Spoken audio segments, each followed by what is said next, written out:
This week on Movies, Baby, we saw the new Blumhouse thriller Drop and the Alex Garland co-directed movie Warfare from A24. We're going to tell you what we thought, and as always, we're going to be honest, baby. Let's start with Drop, all right? Drop was directed by Christopher Landon and written by Gillian Jacobs and Chris Roach. It stars Megan Fahey, Brandon Sklenar, Violet Bean, and Jeffrey Self. I liked seeing Jeffrey Self get a big role here. I like Jeffrey. I like Jeffrey Self a lot. Every way. Yeah, it was great to see him get a sizable role in this movie. The DP was Mark Spicer. I know you were dying to find out who the DP of Drop was. This movie was produced by Blumhouse and Platinum Dudes. I love Platinum Dudes. Michael Bay's company. Michael Bay's they do all the good movies. Military contract / movie production Bad company. Boys 2.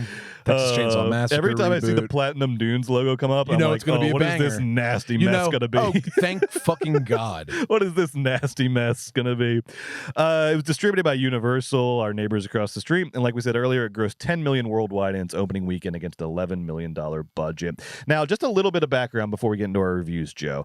Because Christopher Landon, I want to talk Christopher Landon for just a second. Give the people some context if they aren't familiar with this guy. He's the son of actor Michael Landon. Where are my Little House on the Prairie / Highway to Heaven heads out there? He's a Nepo baby son of Michael Landon.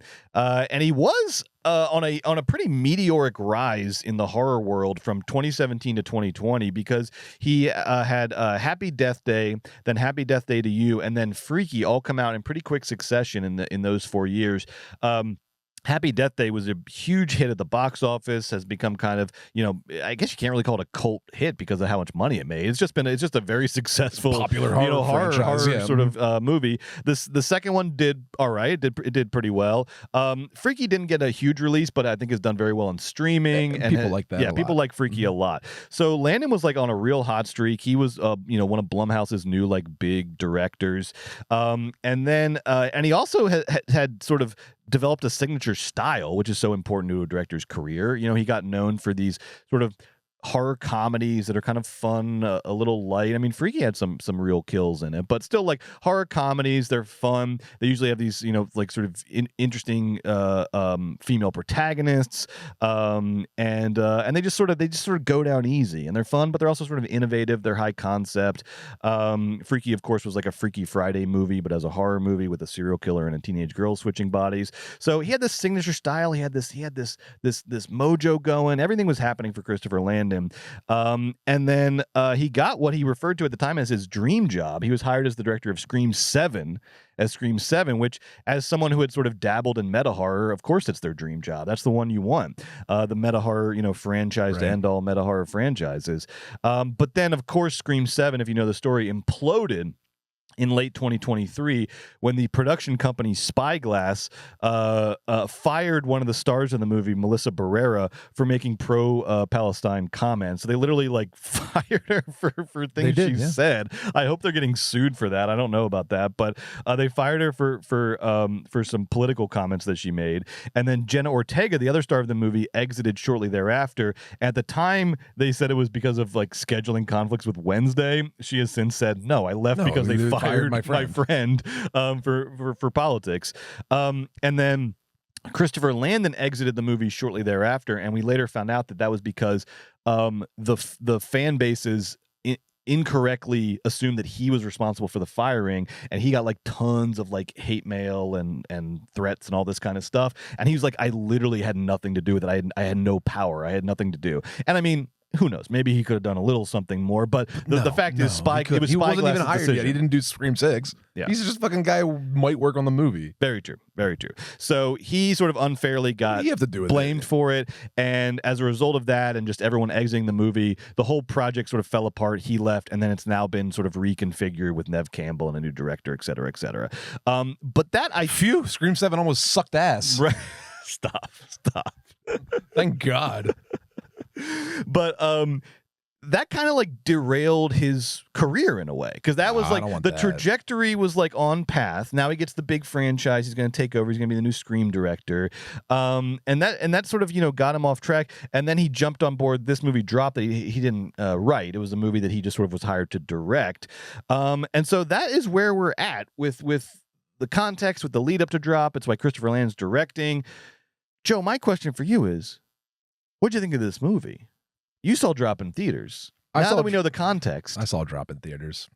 What'd you think of Drop? And we should say this movie is about a single mom. Thank you. Who is recovering from some just like crazy intense domestic violence from previous partner, and she's getting back into the dating scene. She's on Tinder. She agrees to meet up for her first date since all of this has happened with this hunk. This kind of mysterious hunk. He's an attractive guy. Brandon Sklenar, very hunky. We'll very say hunky. it right now. Fellow looks good. They had his outfit in the front of AMC City Walk, like in the glass case, It's so and funny. I was like, I wonder if I could pull that outfit off. Sure, but the tank top under the if you're asking me if you can fit in the clothes, like I bet, but I don't know. I don't think I could pull the look off. Though. No, I don't think. You're like in what, like you, like Megan Fahey. Would I look good? If Megan Fahey was scrolling through Tinder or whatever, that's saw you wearing that shirt, and she was exact same outfit. She go on a date. My face instead of Brandon Sklar's face. Yeah, no, dude, totally. She would say yes. She would give you a super like. Thank you very much. Thank you. Now they go on the date. They go on is in one of these fancy restaurants. It's at like the top of a skyscraper, so you have a view of, in this case, Chicago. Such an asshole first date place. It really is for like a salt of the earth guy. It was like, it's a weird choice. I'm a salt of the earth guy. You haven't been out of your house in 5 years. Let's go to the nicest restaurant in the city. And those are they're like nice like, and tacky. You know, like skyscraper sucks. restaurants Right, are always true. like both. Also, this meal's going to cost like $500 Right. for real. And this date though gets interrupted because somebody is fucking with her. They're sending her airdrop threats, and then it turns out that they have like a assassin at her house that's going to kill her kid if, and here's the hook of the movie, if she doesn't kill her date. So it's a first date where you got to kill your date. Okay, that's the movie. Joe, what'd you think of Drop? Drop sucked ass. I hated it. It was so bad. I wanted to like it. Let's start there. Like I want to like all these movies, Brett. And Drop actually looked really good. I really wanted to like the trailer was really good. It was like I'm not above silly. Like it's not about this movie was a little silly. Like that's fine. I don't give a shit about it being a little silly. What I care about is it also having any emotional heft in the sense that it keeps me engaged. Like to be completely alienated from every decision in the movie, every character, and just kind of the whole entire time be wondering like, what are you guys doing? Is a very annoying movie watching experience.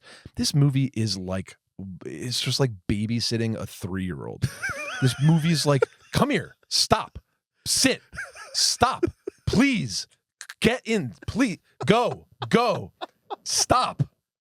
It's just like Megan Fahey stands up. Oh, I gotta go check on my So the guy's torturing her on the phone, and one of the big like things is the guy's like, "Don't tell your date that something horrible's happening to you on the phone." So she's like, yeah, everything's fine, which is like good dramatic like catalyst for plotting. Great hook. Except that like it's played like a doofus. And this really goes back to Christopher Landon's like big problem and why he is really an unattractive horror director to me is Brett, I'm so sorry, this guy does not have the courage of his convictions, and he is worried that you are not being entertained the whole time, and he keeps going, so don't worry, here's another thing, don't worry, here's another thing, are you bored, here's another thing, I'm so sorry, here's another thing. Fucker, relax. Let me meet these two characters. Like, can they talk for more than 1 minute together so I could begin to even kind of care about them or their relationship? All I know is that if I was sitting at the table next to them, I would have asked for my money back. These fuckers ruined the meal. They were up. They were down. They went to the bar. They went to the bathroom. They had to go take a phone call. They had to go say hi to somebody at another table. He thought of they wrote on a board, like, what are all the ways we can get them activated in the script? And they must have gone through and named all the ways they could activate the people. And then they just did them one after another.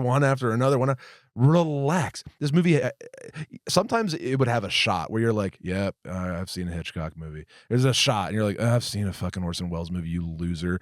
Just because you have 5 shots from good movies in your fucking hour-and-a-half long movie doesn't mean you're fucking Orson Welles, and it doesn't mean it's fucking good. It pisses me off. Christopher Landon is not Orson Welles. Your shots stink. So don't throw in some fancy ones for fun sometimes. Just fucking be happy being a Netflix director. Again, another thing I fucking hate is like, or I don't hate, one of the hardest things to do is texting on screen. That is a challenge. It's a challenge for any show, any production. You want to have texting. It's like a very thing that people do for the past decade. If you want to have a movie about somebody, they're probably going to be texting. Yeah. How can we tell the audience what they're texting, right? It's always a choice, and it's always interesting to see how they handle it. What do you think about how Drop did texting? Did you think it was well done? No, I thought the texting in Drop was done terribly. It was so obnoxious. It was like the words were like floating around and like coming out dramatically with stings and popping out. It was like a really and talented spreading like across- high school students like multimedia project. It was so I was weird. like, what is the aesthetic it's here? like Christopher, like we are not bored. Yeah, Like relax. Megan Fahey's so much multimedia. Megan Fahey's very good. She's Like, is she like? I don't know. I don't really feel like anything bad about Megan Fahey. no shade to any of the performances in this movie. Actually, The problem is not the performance. The handsome man, Brendan. Handsome and good. He was a handsome man.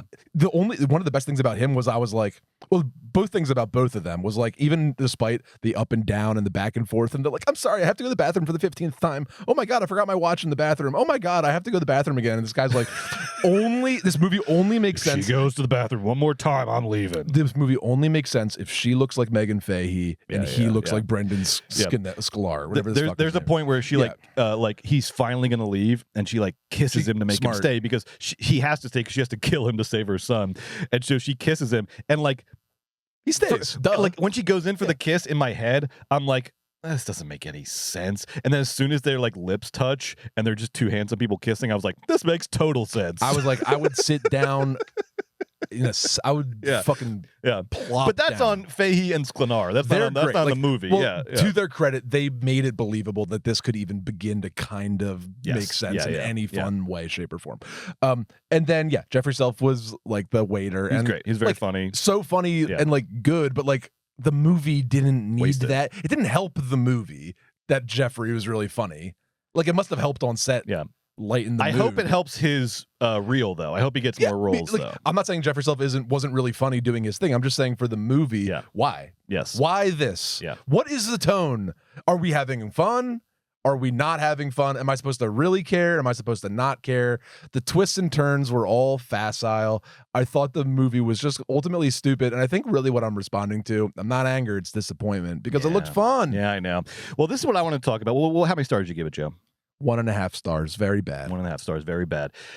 I want to pick up on that because I think this movie was confused as to what it was doing from the get-go, because I remember when the poster came out, and the poster is cool. The poster sort of suggests a like stylized hip thriller. It's like a big block of red and then just Megan Fahey's eyes with the foam. And it looks very cool and almost sort of like simultaneously like hip and like sort of throwback retro like thriller, you know, the way like, I don't know, some sort of like cool thriller from the 70s might have a poster done about it.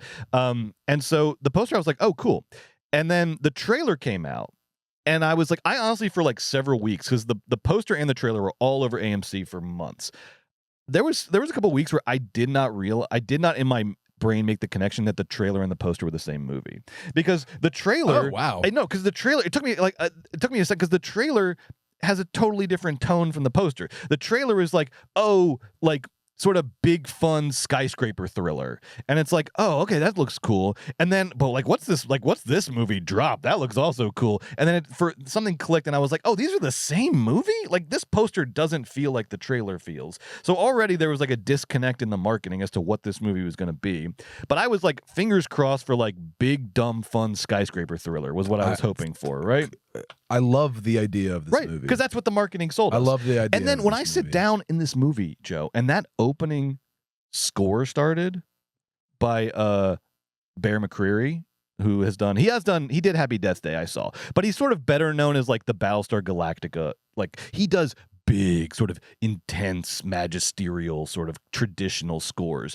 And when this like solemn magisterial score started I was like, am I in the right theater? I was like looking around. I was like, Brett, they don't do the marquees anymore. But I was like, is this Drop? Is this Drop? Because this sounds like I'm about to watch freaking like I don't know, like Body of Lies. What is that Ridley Scott movie? Yeah. Like I'm about to watch something like solemn and sort of self-serious. Domestic abuse up top is so intense. Right. Yes. So you're like, okay. Okay. So I let's- recalibrated exactly. Let's do this Because the movie doesn't have to be anything for me. No, right. I will follow your lead. I just need to know what movie I'm watching. So as soon as the opening scene was like this flashback of this intense domestic violence, I was like, oh, I have misjudged this movie. I didn't realize what I was coming into. Same. Okay, I'm going to recalibrate, and now I'm on board with this movie. Yep. But then they get to the date, they get to the restaurant, and it's like, oh no, I was right. You're trying to do like big dumb funny, skyscraper big, dumb, thriller, fun, farcy horror thing. and the problem, I think what you're alluding to, I think what the problem why it's just this movie where it's like too much and not enough, like too much stuff going on, but not enough like fun being had with the premise, not enough because all the stuff that's happening, a lot of stuff happens, but it's all like mechanics around trying to get the plot to work. None of it. It's not just like hey, think of like 5 fun ideas for this premise, like 5 like first of all. We're not going to spoil like the twist and everything, but I'll tell you one thing. Bigger body count, first of all. Like nobody really dies in the movie. Like there's not like enough threat or danger. There's not a big enough body count. There's not enough crazy shit that happens in this restaurant. It's just a lot of mechanics of Megan Fahey like getting up and going to the bathroom and coming back down and trying to sort of like stall essentially to figure out what's going on. But there's not enough hijinks. There's not enough fun. And I think the problem is that when you introduce the domestic violence thing, that gives you a very serious, heavy baggage character arc that you have to follow through. But it's like, this ain't the movie for that kind of character arc. The domestic violence thing was like such a ham-fisted attempt at connecting it was you to exploitative, Megan Fahey's honestly. character. It felt exploitative. Yeah. It's just cheap screenwriting. Yeah.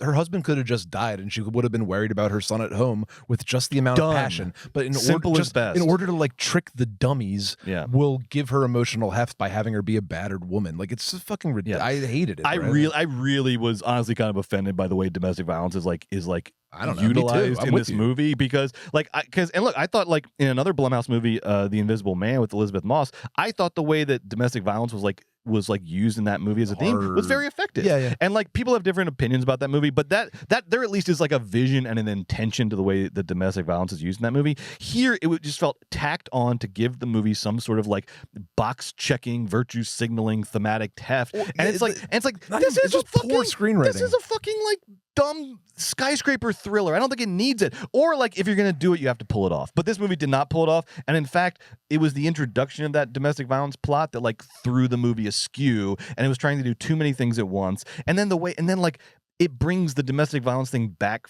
sort of like and resolves it at the very end. And then that song we go out in on the opening credits. Oh my God. This song was like, it wasn't fight song, but it was like sort of like fight song. And I was like, what movie did I just watch? I don't know.